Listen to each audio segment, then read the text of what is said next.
आज आपण उपवासाची साबुदाणा चकली करणार आहोत. चला तर मग सुरू करूया. सर्वप्रथम 1 पाव साबुदाणा घेतलेला होता. तो मी रात्रभर भिजू ठेवलेला आहे. कमीत कमी हा 7 तास तरी भिजू ठेवायचा असतो. 7 तास भिजलेला साबुदाणा आहे हा. 1 पाव आलू घेतलेले आहे. 5 आलू उकळून ठेवलेले आहे.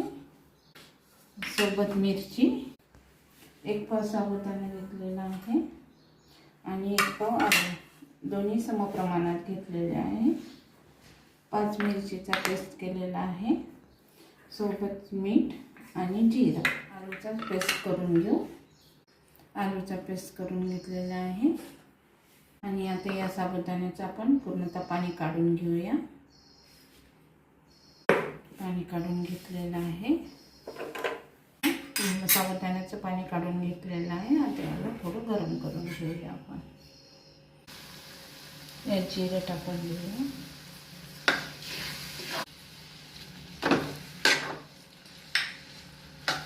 मीठ,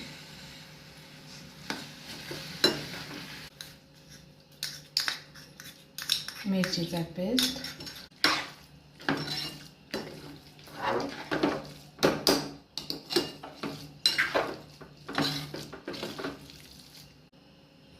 आलू उकळलेले होते त्याचा पेस्ट आपण मिक्स करून घेऊया.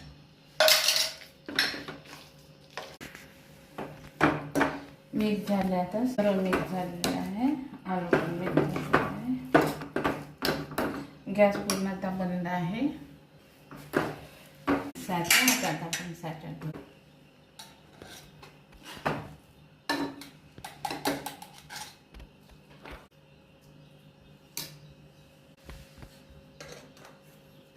थोडं तेल लावलेलं आहे जेणेकरून चकल्या आपल्या चिपकणार नाही.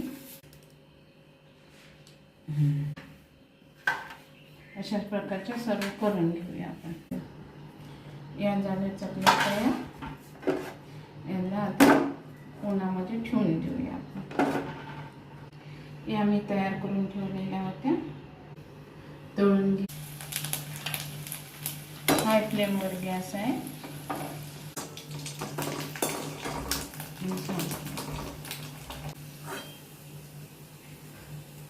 या झाल्या आपल्या चकल्या तयार.